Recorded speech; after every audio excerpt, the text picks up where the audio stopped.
I believe that we are live. There we are. All right. I'm just going to get my technology set up so that I can keep an eye out for questions that may arise during the... All right, here we go. Let's see. Let me get all set up, and then we'll wait for folks to come in. All right, let's see. There we go. Perfect. All right, I got my technology set up. I have a little system here for when I go live so that I can see comments. Glad the technology's working out. I think I'm probably talking to myself right now, but that's okay. It's early in the morning. I'm going to finish my coffee while I wait for others to come in. I might go adjust the lighting. Oh, I see some folks are here. It is morning for me, and I'm just trying to play around with the lighting, but I think we're good. I think we're all good. I'm excited that we are here to talk about communication differences. Oh, perfect, Janice. Thank you. Yay, I'm glad that you're here, Janice. Good morning. The sun is shining. That doesn't happen often lately. It's been raining everywhere in the States. All right. And I'm just hanging out. We wanted to start early so we could make sure that the technology was working well, and we don't start officially for another couple of minutes. I could do a song and dance right this morning. And if you have any questions, those of you who are here, if you have any questions about communication, we're going to talk about communication differences and how that impacts your kiddo, but how it also impacts your family, and what you can do at home to encourage communication, right? Because that's what we want. That's what our children need.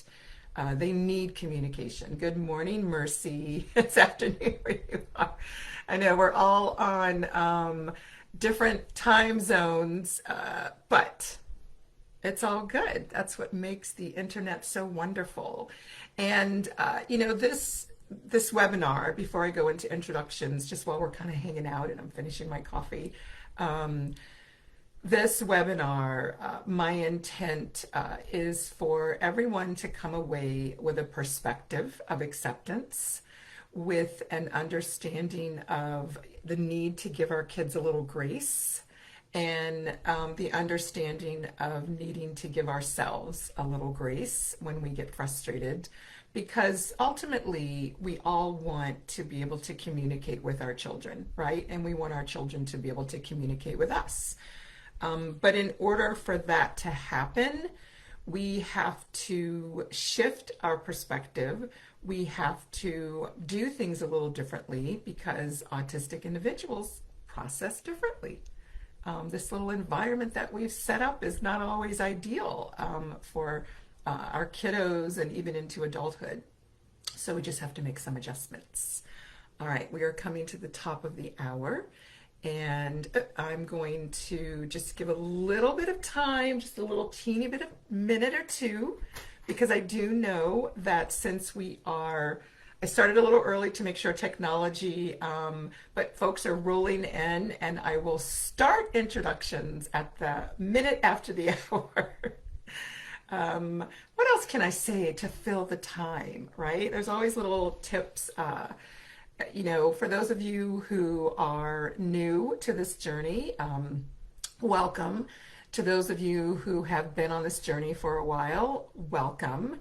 And we will just talk about what we can do to develop that communication method that fits the needs of our kiddo, what that looks like, and sort of accepting that it may look a little different, right, than we anticipated. It may look a little different than what we were expecting when we saw our little 1 and 2 year old attempting to communicate. All right, so we have some participants. It's 1 minute after the hour, and those of you who've been patiently waiting, I'm going to go ahead and get started. All right, my last morning sip. Okay, now today's topic. Oh, wait, I have to introduce myself. So sorry. I just get excited about talking about communication. All right. My name is Stacy Badon, and I am, my background is speech therapy. I started that journey 35 years ago, worked in the school systems, went into early intervention, fell in love with autism, the autistic community, and realized the importance of communication for autistic individuals and the children that I was servicing, and needed to know more. And just for a side note, needing to know more for me 22 years ago, there was no Google, no Facebook, no YouTube, no Amazon. So I want everyone to know that we need to appreciate the opportunities that technology has given us to be able to learn without having to search and search. It's just right here at our fingertips. I met a little boy 22 years ago, and he was an autistic individual. I think he was my first kiddo, and that was it. I've been on this journey trying to empower parents and talk about embracing neurodiversity and accepting our neurodivergent individuals. And I'm so excited to collaborate today with Autism Connect, which is a wonderful organization that is providing resources to parents and families all over the world who are in our autistic community, right? Parents of autistic children, autistic individuals themselves. They're providing easy access and various therapy options, which is wonderful because I think that parents do need to know what's out there. Today, I am going to talk about communication differences and communication differences and what you can do as a parent, right? What you can do as a parent at home. And one of the things that I think is very important is we have to remember that communication is a human right. It is a human necessity. If you've ever visited a place that did not speak your first language, moments of frustration, right? When you're not understood clearly, when you are in a relationship and you're not being understood, right? Your partner is not understanding, even your coworker, right? They are not interpreting the message that you are trying to give them, and it's frustrating, right? It's very frustrating. So if you think about those times that you, as a communicator, have been frustrated, right? Think of our kids being frustrated all the time, all the time, all the time. And one of the things that is frustrating for a lot of our kiddos is they have a way that they're communicating, but that's not the way the adults want to accept the communication. And so that's frustrating because the child is doing what works for them, but we're not accepting it. I am, but lots of teachers and therapists, and sometimes parents, most parents are usually a little bit more understanding because they know their kiddos. However, we have to start with where the child is, right? And one of the things that I do realize, because I work with a lot of families over the past, 30 plus years, but specifically in the autism community, I've worked with families all over the globe, and I'm not even exaggerating, like literally families on like everywhere except Antarctica. And one of the things that we have to remember is communication is different in every culture. Communication is different in every city. Communication is different in every family. So communication differences are everywhere all the time. And most of us accept those differences, even though it seems a little strange. And I'll give an example because I really, really want everyone to understand, right, what it means to accept communication differences. And then I'll tell you what that looks like and what you can do to build your child into a better communicator, right, which is a win-win for everyone. And simple. I love to share stories for context. And I remember as a child, my cousins who lived in the north, I'm from New Orleans, Louisiana, and my cousins lived in the north. And my cousin came and said, "Oh, I want a pop." And I had no clue. We both speak English. I had no clue what she was asking for. Well, in the north where she lived, they called soda pop, right? In the south where I lived, we communicated for a soda. We called everything a Coke. So those little nuances are things that we knew in our southern area, and she knew in her northern area, pop was for a soda, and I knew Coke was for a soda. We didn't know that until we had to have that exchange, right? I had no idea. With your kiddo, there are lots of things that your kiddo does to communicate, but you don't know the rubric, right? You don't know the code. What's the key? So we have to look for that key. And the way to find that is to sit back and watch. And I say that. It's very, very hard. Just sit back and watch. Because typically as parents, educators, therapists, what are we doing? Trying to get them, trying to get them, trying to get them, trying to get them. Just sit back and watch. And sometimes you'll be amazed at what you find out.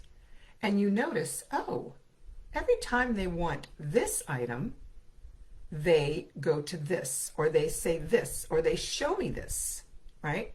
And another example that I will give is, and I don't want to, this is not a talk about different learning language processing in terms of analytical or Gestalt, but for a lot of kiddos who are Gestalt language processors, they will have phrases or words they use for a lot of different meanings, kind of like a big list of homophones.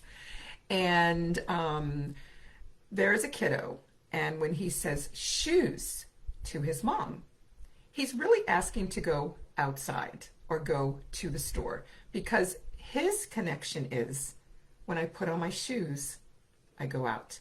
When I go out, I always have to put on my shoes. So if I say shoes, mommy, we're going to go out, right? Sounds like a great way to communicate to me if you can't communicate the other words. And what are the other words? Can I go outside? Outside, please. Sometimes those are words that just can't come out at that time. And I want to talk a little bit about that in terms of not having access to words. Our children are not choosing to not communicate. Our children are not choosing not to use their words. This is not a behavioral choice. They would love to be able to verbalize and communicate all of their excitement, all of their disgruntlement, all of their needs and wants, whatever it is they feel they need to communicate. But they can't. At that moment, for lots of moments, they just can't, right? We're working on it, but they can't.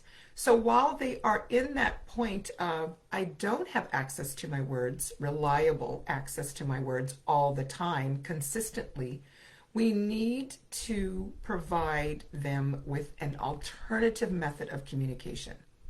And this is the hard part, right, for parents. This is the hard part for therapists who may not have a good understanding just because of lack of training. It's just, sometimes it's not accessible to get this information where you've been trained, but alternative methods of communication are not going to prevent a child from becoming a verbal communicator if they're able to verbally communicate.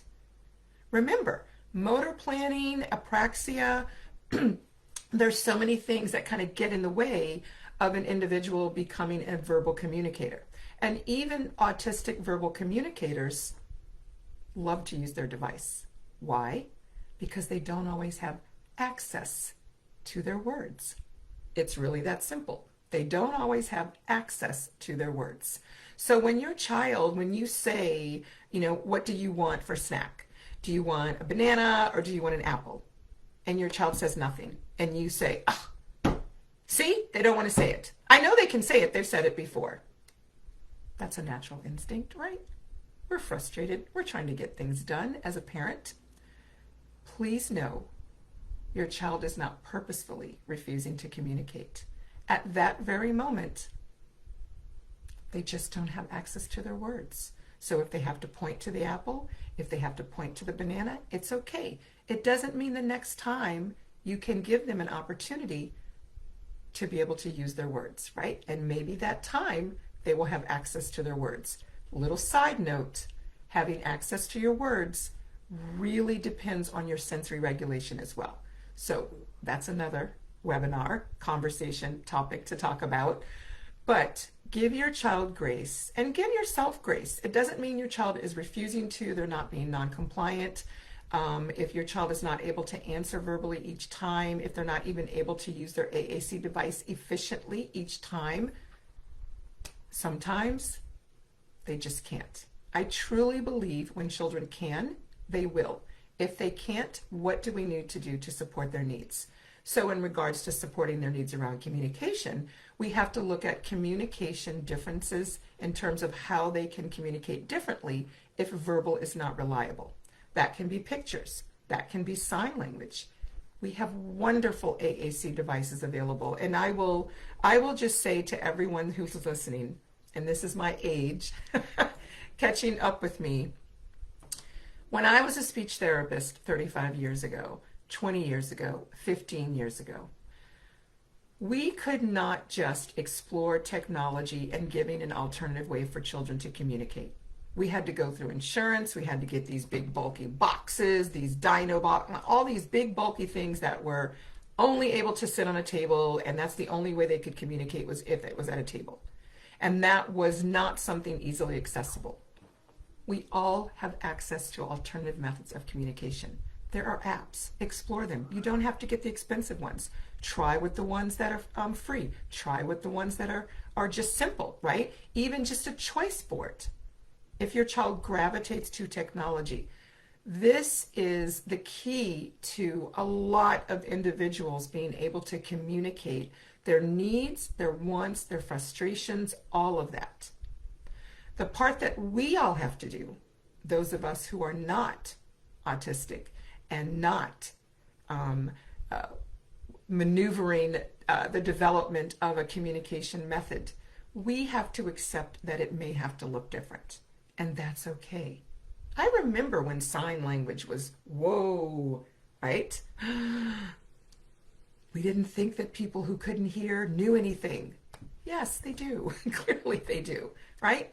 Our children, non-speaking, minimal verbal, using pictures, they are very aware. They have a lot to say. And I say that because I hear stories all the time. Once the right device, the right method is put in place, once a child gets a hold of that method that may be different from yours, but it works for them. It's about them. It works for them. Guess what they can tell you? They can tell you they don't really like it when you put sprinkles on their ice cream. They can tell you they love it when you read to them at night. They can tell you, I want to be a scientist and look for fossils. They can tell you, I want steak for my birthday. I say this because it is so important for our kids to have a method of communication. And I know I'm getting emotional. I always say I'm not going to get emotional. And those of you who know me know that I get emotional. Our children have something to say. Our responsibility is to accept that they may have to say it differently. They may have to communicate it differently with words, typing, with pictures. We are responsible for giving them those alternative methods and trying things out, not giving up. The other thing is in terms of communication differences. So I'm going to fast forward in my emotional state that I'm not ashamed of. I am just an emotional person because this is very important to me. These are human beings that have something to say. And so I want to talk a little bit about the kids who do have a method in place, right? The kids who are communicating efficiently and how communication can still be different, right? In terms of you have that social engagement, you have your kiddo talking with you, whether it's through their device, whether they're typing, whether they're communicating with you with pictures, you have that going. Well, guess what? There's still going to be some differences. And what do those differences look like? Those differences look like maybe when they have a conversation with you, they only want to talk about a topic that is important to them. Now, I want to kind of peel the layers apart on that. I hear this all the time. The goal for the child is to get them to talk about a non-preferred topic. Who wants to talk about a non-preferred topic? I don't want to talk about a non-preferred topic. I don't like football. I don't like football. I live in America, lived in Texas. Texas loves football. I do not like football. Therefore, I don't want to talk about football. I don't have a reference point. I'm not interested. I don't want to talk about football. So I opt out of those conversations about football. What do I talk about? I talk about autism. I talk about kids. I talk about communication. I talk about sensory. I talk about parenting and maybe some other things.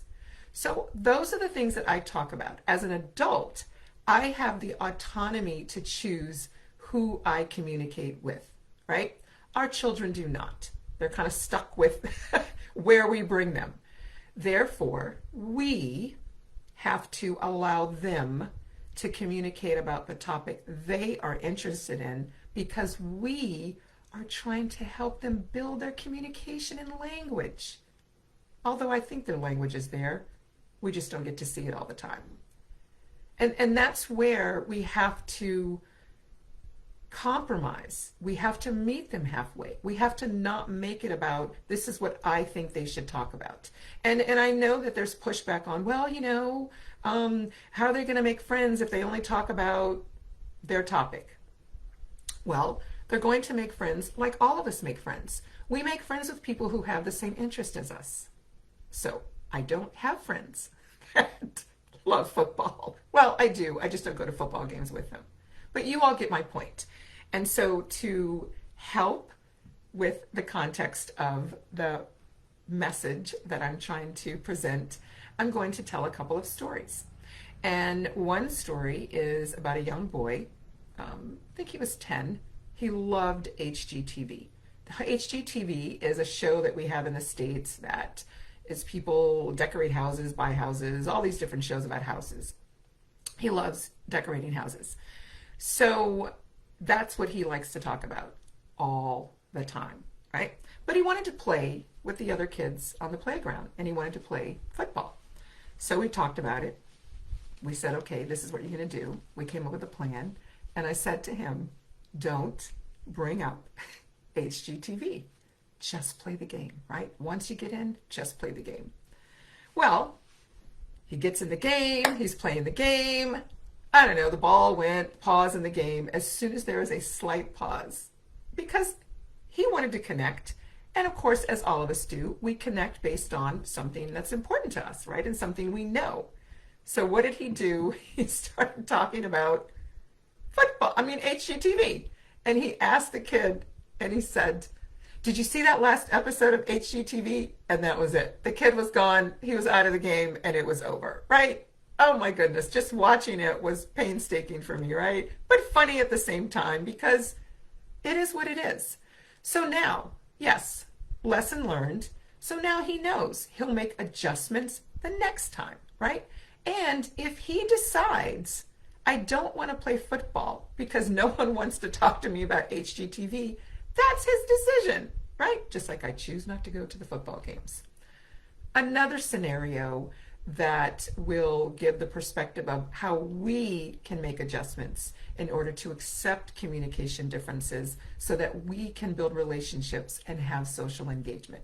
And I've shared this story, some of you who may be watching who have heard me speak before, my story about my kiddo that I homeschool. And he loves weather, right? I don't know what he's going to do in his career with weather. It's going to be something about the weather. I have no idea. Climate control I have no idea, but he is just, the weather is his thing. So when we start our homeschool session, I say, good morning, how was school today? Noah immediately starts talking about the weather. Now, if he were in another scenario, right, the teacher would probably say, I didn't ask you about the weather. The therapist might say, I didn't ask you about the weather. I asked you how your day at school was. Well, because I know Noah, because I understand Noah, because I accept Noah in the way he processes and the way he needs to communicate. Noah's day at school is determined by the weather, because the weather dictates what he gets to do at school, which is go outside and play this game with his friend. So if the weather is not conducive and it's raining, then that's not a good day for Noah. So Noah will go and tell me the weather in all details. I'm not interested, right? But I want to build this communication connection with him. I want to keep that social engagement going. So I'm accepting that communication difference. He talks about the weather, that leads into his day, and he gives me the details of what he did, and then we move on to our lesson.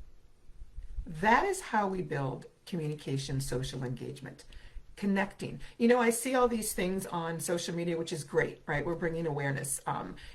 Connection, not compliance. Connection, not compliance. Great. Love it. Connection, not compliance. However, no one's telling parents and therapists and teachers what connection is. What is that? Yes, there are people that do have videos on Instagram, and yes, they are showing little examples, but they're doing it with little children. No one is showing how do we make that connection and that communication, social engagement with our older children who are communicating, whether it's with a device, whether it's with pictures, whether it's sign language, whether it's verbal. How do we build that communication? And it's really accepting communication differences. It's accepting that you may have to wait longer for a child to respond because they have to process that information auditorily as well as with the visuals, right? It means you may have to accept the communication difference of not being able to maintain the conversation for a very long time. I have a former student of mine who, one of my favorite stories to share, when I met her, she was 4 and just a sensory dysregulated, discombobulated, frustrated little girl who was super intelligent and had no means of communication. And once we got that communication going, she was able to demonstrate who she was, right? And share with us the true little girl that she was. And she is now an adult. She has chosen accounting as a career, and it's a perfect job for her. She doesn't want to have long conversations. She doesn't have to talk to a lot of people on her job. She chose a job that works for her so that she can take care of herself. She is able to have a conversation, right? But she doesn't want to talk long. I, on the other hand, clearly am an extroverted communicator. I could talk forever, right? But when I'm having a conversation with her, she will say, "Are we done?" And I'll say one more thing, or I will say, "We're done." That's it. That's accepting a communication difference. That's accepting her communication, engaging and socializing with me, and verbal back and forth. She can only do so much, and then she's finished. I'm done, right? And that's to save her from getting overwhelmed. Remember, autistic individuals are working very hard to communicate. They've got to regulate all of the sensory and process all this sensory information. They have to listen to what I'm saying or what you're saying if you're communicating to them. And I think the reason I said I is because I just realized I feel like I'm talking very quickly. And I know that we have folks from other areas of the world where English may be their language, but I do realize and accept that I may have an accent to some listeners, so I will try to not speed up because I get excited and I'm a verbal processor. So I apologize if I have run through some words for some of you, which that is another example of accepting communication differences, right?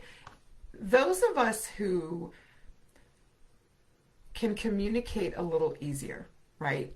Let's say that you're fluent verbally, or you can put together your sentences and you can have a good flow, right? Which is a majority of most of us walking around as verbal communicators, majority of us. We should be able to accommodate and adjust for those that have to work a little harder. It's really that simple. I don't even understand the complication, right?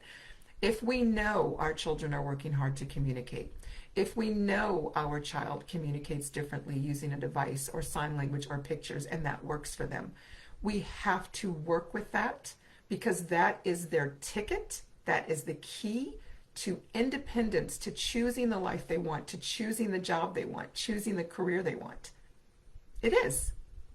There are so many individuals that have never been offered an alternative method of communication that are sitting at home not able to do anything they want to do because no one has given them a method to communicate that.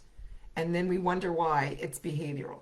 Yeah, it's frustrating. It's totally frustrating when you want to go to college and no one for 22 years has given you a method of communication to say, hey, I know things, I have dreams, I have goals I want to do. Just because I'm autistic and non-speaking doesn't mean I can't.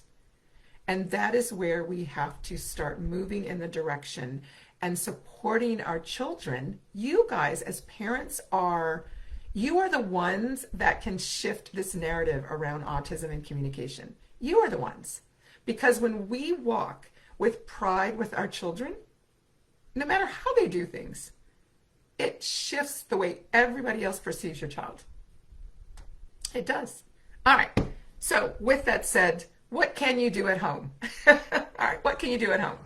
The first thing you can do at home is look rigorously with intensive search for an alternative method of communication while your child is building their communication, whether it's verbal, whatever it's going to be, right? So thinking in terms of, as a parent, you want to make sure the therapist or you yourself explores different options, right? Verbal is the easiest method in terms of it's the majority, right? But it's not always possible, and it's not always possible at that time when we want it. So while we're building that, if that is going to be their method, we have to provide another method of communication. The other thing you can do as parents is notice and recognize your child's attempts for communication, right? We have to recognize those little attempts. When your kid looks up in you and they do this, that's communication. And then you say, pick me up. Do you want me to pick you up? Right? And you pick them up. What we don't want to do for children that we are trying to build communication strategy or communication skills, we don't want to say things like when they do this, oh, they always want me to hold them. We don't want to do that. Because when we do that, we're telling our child your communication is not valid. Your communication is not recognized. We have to be very cognizant of when our children are attempting to communicate in their way that they can do it. Because if we miss those opportunities, we miss validating and naturally reinforcing. I see all these therapies and things about reinforcements, tokens and all these things. The natural reinforcement for children when it comes to building communication is your attention. You're recognizing they're communicating. Seriously. They just want to connect with you. That's it. They want to know that you know they have something to say. So recognizing and acknowledging those attempts is one of the things that you can do. The second thing you can do is once you start exploring communication methods, right? Whether it's verbal with pictures, AAC device, and all of those alternative methods, just a side note, they do facilitate and foster verbal communication for children who are going to be verbal communicators. So it's actually a benefit to kiddos who are going to be verbal communicators.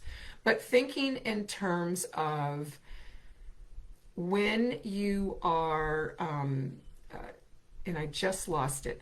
Got it. You want to, recognize those times. And number two is you want to make sure that when you have those alternative methods of communication in place, you have to create opportunities for them to practice. If there's no reason to communicate, there's no opportunities for practice, we don't become communicators because we don't have to. And the natural dynamic of the family-child relationship is that parents are in charge of your day. right? They're in charge of your day. And so they tell you when to eat, when to have snack, when to do these things, right? So typically kids don't have to make any request, right? So we have to create those opportunities. I'm not saying withhold. I'm not saying to, do you want your iPad? You want your iPad? Say iPad, you have your iPad. That's not what I'm saying.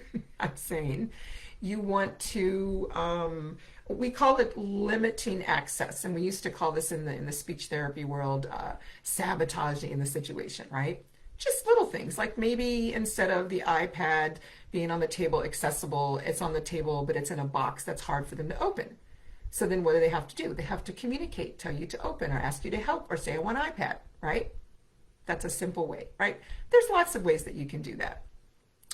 So you want to acknowledge attempts, create opportunities for them to communicate.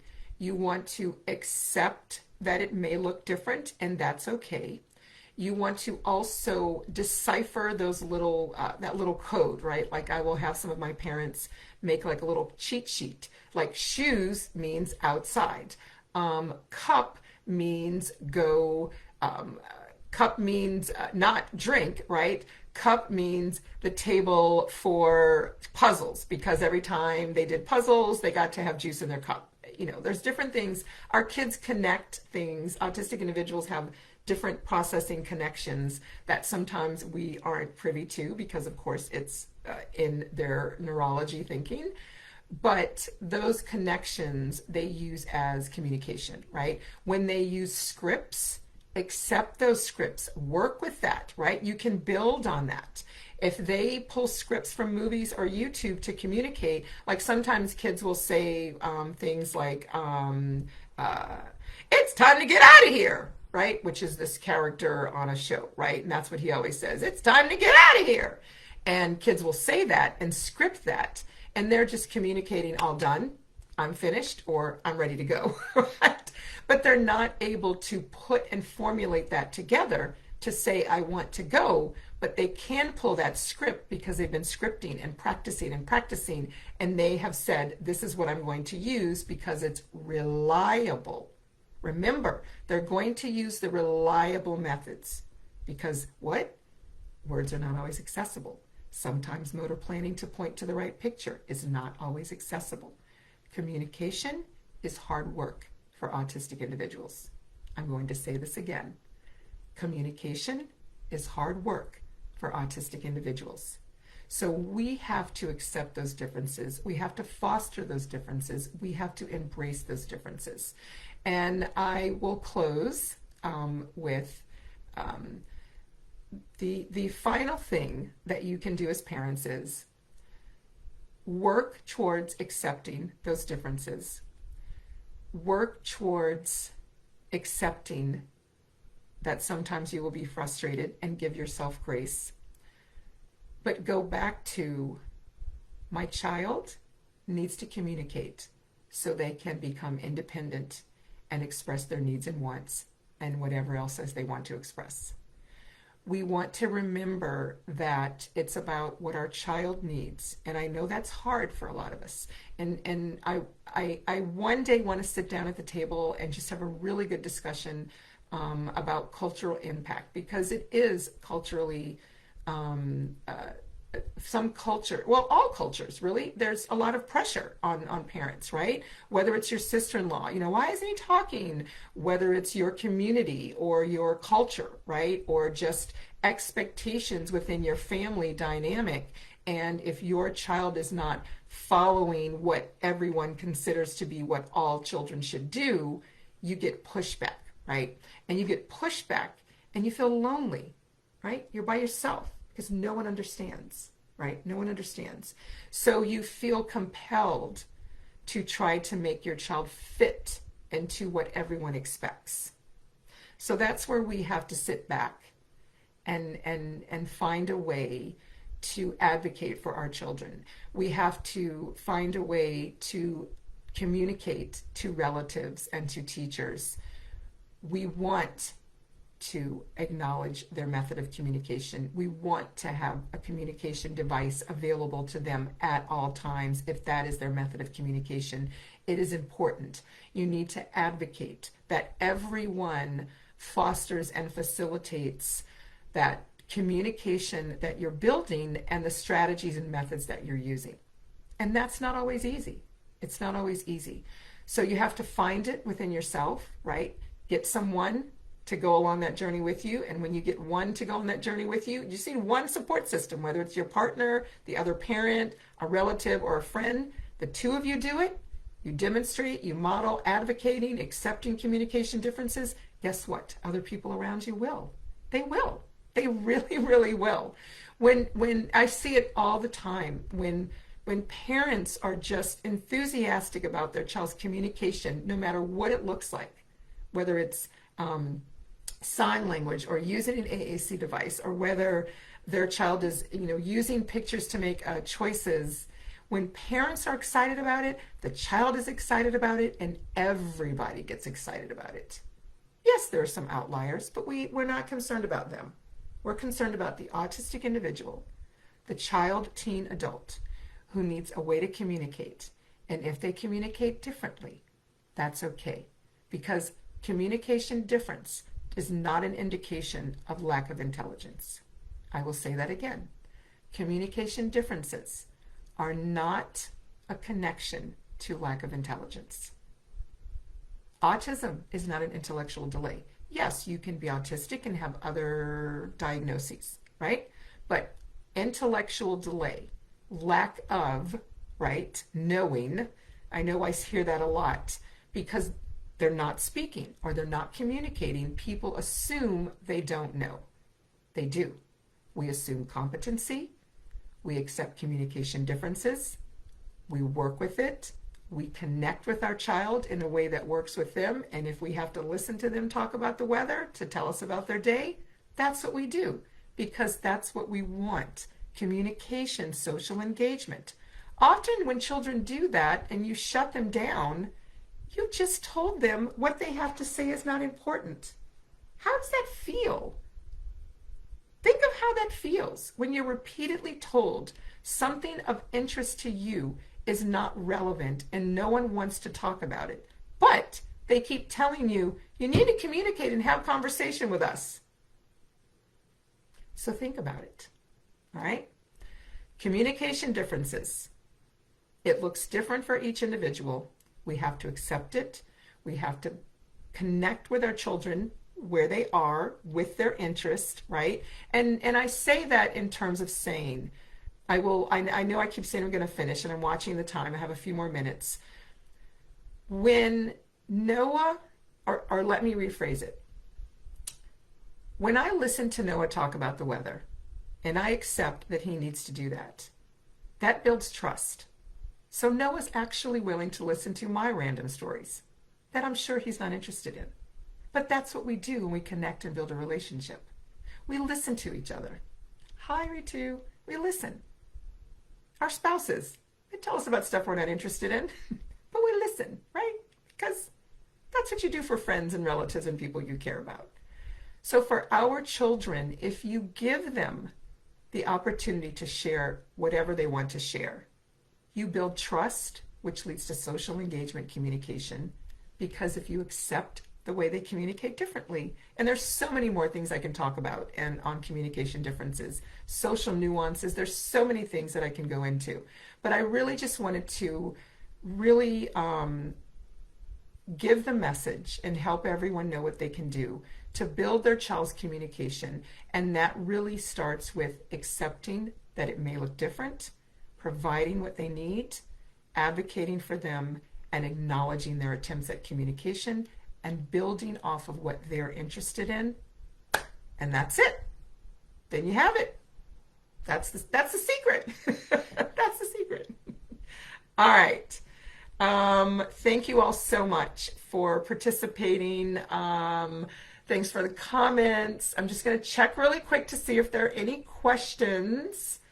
Someone says that their kiddo's been getting into motorcycles and they know nothing about motorcycles, but you know what? I know a lot more about the weather than I did before. Let's go with motorcycles, right? Mercy. Mercy, if you can find me on Facebook and just send me a message. All right. And I would like to end with thanking